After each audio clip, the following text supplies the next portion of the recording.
Comment choisir entre Scrum Master et Product Owner? Lequel de ces deux rôles vous correspond le plus? Dans cette vidéo, vous allez apprendre la différence entre les rôles de Scrum Master et de Product Owner et aussi à comment choisir la voie qui vous correspond le plus. Pour cela, tout d'abord, nous allons faire un peu un état des lieux pour voir que, effectivement, souvent, ces deux rôles sont souvent confondus.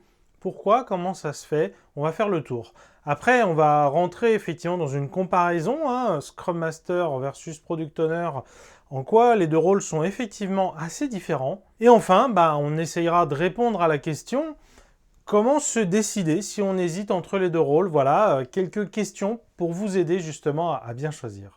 Je suis Jean-Pierre Lambert, le créateur de Scrum Life, et j'aide les équipes, les entreprises, les organisations en leur donnant le petit coup de pouce pour les aider à devenir vraiment agiles. Scrum Life, c'est moi bien sûr, mais pas que, c'est toute une équipe. Je suis épaulé par Constantin Gay, mais également par toute la communauté Scrum Life. J'en profite pour les remercier. Sans eux, l'aventure Scrum Life ne serait pas vraiment possible. Et si vous aussi vous voulez rejoindre la communauté, n'hésitez pas, venez, ce sera vraiment un grand plaisir de vous y accueillir. Cette vidéo fait partie de la série Comment bien mener sa carrière de Scrum Master. Nous sortons une vidéo toutes les semaines, alors abonnez-vous et activez les notifications pour ne pas en rater et pour être notifié dès la semaine prochaine des nouveaux épisodes. Sous la vidéo, vous trouverez également ce qu'on appelle la description. Dedans, on essaye d'y mettre plein d'informations complémentaires qui vous sont utiles. Par exemple, pendant toute la vidéo, je vais référencer des contenus complémentaires, d'anciennes vidéos Scrum Life, des articles. Vous trouverez tous les liens dans la description. Vous trouverez également les liens vers les formations de Scrum Life, ainsi que vers le live interactif, car après chaque diffusion de Scrum Life, la communauté se retrouve justement pour échanger de cette vidéo à chaud, aller plus loin, se poser des questions. Donc voilà, les liens aussi sont là, et puis si vous voulez rejoindre la communauté, justement, les liens aussi, toujours, sont dans la description. Scrum Master et Product Owner, ce sont des rôles qui sont souvent confondus. Et c'est vrai qu'en pratique, dans les équipes, ça arrive souvent qu'on voit un petit peu de chevauchement entre les deux rôles, surtout lorsqu'on a une grosse différence d'expérience entre le Product Owner et le Scrum Master, que cela soit dans un sens ou dans l'autre. Et en fait, ce chevauchement des rôles, quelque part, il est assez logique, assez normal. Quand on a passé de nombreuses années dans une équipe Scrum, on connaît bien les deux rôles. Et on va assez naturellement se mettre dans une dynamique de coaching de la personne la moins expérimentée. On va regarder par exemple tout d'abord le cas du Scrum Master qui est plus expérimenté et qui va accompagner le Product Owner dans sa montée en compétence, dans sa prise du rôle tout simplement. Et en l'occurrence, cette dynamique-là, elle est totalement normale et même voulue. Le Scrum Guide, les règles du jeu de Scrum, expliquent que accompagner le Product Owner, ça fait partie du rôle de Scrum Master. Voilà, on nous dit par exemple que le Scrum Master doit aider le Product Owner à comprendre la planification de produits dans un contexte empirique, ou s'assurer que le Product Owner sait comment organiser le backlog produit pour maximiser la valeur. Ah ouais, c'est pas mal là, toute la conception produit que tu as fait. Par contre, est-ce que tu es sûr que chaque morceau là qu'on va faire en sprint, ça apporte bien de la valeur? Comment est-ce qu'on peut là découper cette grande vision que tu as en petits morceaux qu'on arrivera à développer et puis à valider en morceaux d'une semaine? Parce que potentiellement on va pouvoir gagner de l'argent plus vite, on va aussi pouvoir simplement valider qu'on va dans la bonne direction en fait. Parce que si on développe pour 6 mois de machin, à mon avis, il y a de bonnes chances qu'au bout de 6 mois on se rend compte qu'on n'a pas fait ce qu'il fallait quoi. Ensuite, parlons du cas inverse, où cette fois, c'est le Product Owner qui est plus expérimenté que le Scrum Master et qui va donc coacher, accompagner le Scrum Master dans sa prise du rôle. Le genre de choses qu'on peut voir, c'est que voilà, on a un Product Owner qui a vraiment l'habitude, il est bien aguerri et en fait, il est très agile puisqu'il a l'habitude. En fait, il a compris depuis très longtemps que l'agilité, justement, c'est un atout pour son rôle, c'est surtout pas une contrainte. Il va collaborer avec l'équipe de développement de manière très forte, en continu. Et voilà, il est très loin un peu de l'erreur qu'il a peut-être fait quand il était débutant, de juste mettre la pression aux développeurs pour qu'ils produisent plus. Non, il a bien compris que c'était pas son intérêt. Et à côté de ça, on va avoir un Scrum Master qui, lui, est débutant. Concrètement, qu'est-ce qui va se passer? Dans cette équipe, on a un Product Owner qui a un mindset qui est bien plus agile que le Scrum Master qui démarre tout juste dans sa carrière en tant que Scrum Master. Dans cette situation, c'est bien normal qu'au quotidien, le Product Owner aide le Scrum Master à grandir dans son rôle. Excuse-moi là, je peux te parler là? Ouais, on sort de la sprint review. T'as pas arrêté de parler de la vélocité. Ouais, pourquoi en fait? C'est vraiment si important que ça la vélocité? C'est l'indicateur principal de l'équipe? Est-ce que vraiment on en a besoin? Enfin, moi, je te le dis, en tant que product owner, je préfère que l'équipe, elle se concentre vraiment sur est-ce qu'on a livré la bonne chose et est-ce que le travail est très très bien fait? Ça, c'est vraiment extrêmement important. Donc, comparons les deux rôles de Scrum Master et de Product Owner pour y voir plus clair. Donc, ça va vraiment être une comparaison, hein. On va prendre des thèmes et pour chacun d'entre eux, on va voir en quoi il y a une sorte de différence, voire d'opposition entre les deux rôles de Scrum Master et de Product Owner. Je tiens à nuancer, le but c'est pas de tracer une frontière dure, absolue entre les deux rôles. Maintenant, ça donne quand même des grandes tendances. On voit que le focus n'est pas le même. Voilà, donc on va regarder les deux rôles selon différents critères. Le premier critère, ça va être de se dire, entre les deux rôles, c'est quoi à chaque fois son premier focus? Bien, en tant que product owner, son premier focus dans son quotidien, dans sa vie, dans son rôle, ça va vraiment être focus sur l'utilisateur, l'expérience utilisateur, et le business, le métier, hein, pas forcément dans le sens le fonctionnel du produit, mais de manière très concrète, très terre à terre, l'argent, quoi. Comment on a un business model qui est rentable et l'argent y rentre, etc. Le Scrum Master, lui, ce sur quoi il va vraiment se concentrer en priorité, ça va être sur les process de l'équipe, comment elle fonctionne, et sur les dynamiques humaines au sein de l'équipe. Quelle est la compétence principale?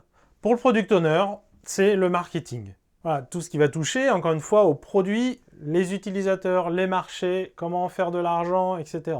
Le Scrum Master, lui, ça va plutôt être le coaching.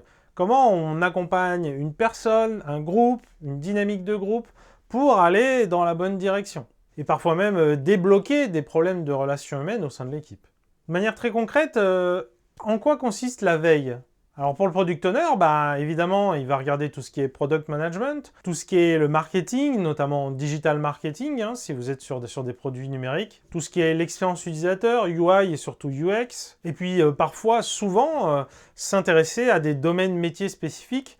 Si on travaille dans la microélectronique, généralement, le product owner, il s'intéresse à la microélectronique. En tout cas, il effectue une forme de veille, justement, pour être au top sur le sujet. Le Scrum Master, de son côté, lui, il va s'intéresser à tout ce qui est lean, agile, la systémique, mais aussi le management, les sciences humaines, voire les RH. Toute cette dimension humaine, encore une fois, on la retrouve, elle est très forte, très présente. Et le management, c'est évidemment avant tout de l'humain. Parlons maintenant de la posture. La posture du product owner, c'est avant tout vraiment de porter la vision, une vision très forte et de s'assurer que tout le monde l'a en tête. Mais ça va être aussi de définir une stratégie, définir et s'assurer de l'exécution de cette stratégie. Je parle bien de stratégie, hein, on n'est pas dans le micromanagement.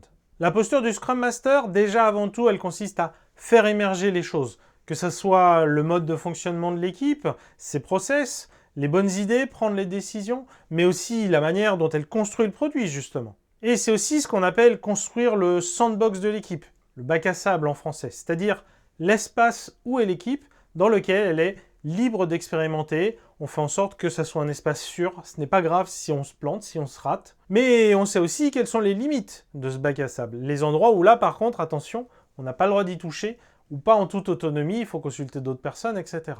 Voilà, ça, c'est vraiment aussi le rôle du Scrum Master, de s'assurer que cette sandbox existe et de la maintenir, de s'assurer qu'elle existe toujours et également de la faire évoluer avec le temps. Enfin, quel est le rapport à l'équipe? En tant que product owner, on fait partie de cette équipe et on apporte des compétences différentes qui sont complémentaires justement de celles de l'équipe. C'est les fameuses compétences marketing. Le Scrum Master, lui, de son côté, il va avoir un rapport un peu plus en distance par rapport à l'équipe. Il va être vraiment là en support. Quand on a besoin de lui, il est là. Par contre, le reste du temps, il s'efface. Justement, il fait en sorte que l'équipe expérimente, teste, assume les choses. Par contre, effectivement, quand il y a un vrai danger, quand on s'approche du bord du bac à sable, peut-être que le Scrum Master va intervenir pour s'assurer que tout reste fluide et marche bien. Mais sinon, par défaut, il s'efface, il est là si on a besoin de lui, il est en support.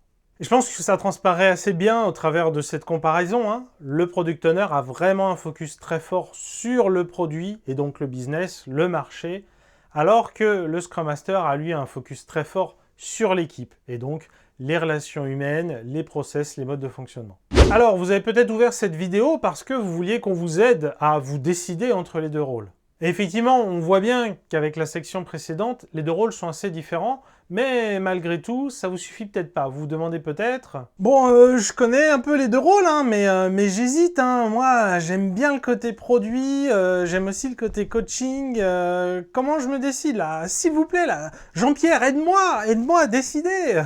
Alors, quelle question se poser pour savoir lequel des deux rôles vous conviendrait le mieux? Lequel des deux rôles vous aimeriez le plus, mais même plus important encore, où vous vous épanouiriez le plus? Alors, première question, êtes-vous à l'aise de laisser les personnes se planter pour qu'elles apprennent d'elles-mêmes? Ou bien au contraire, est-ce que vous ressentez ce besoin, cette obligation intérieure d'être un acteur du système?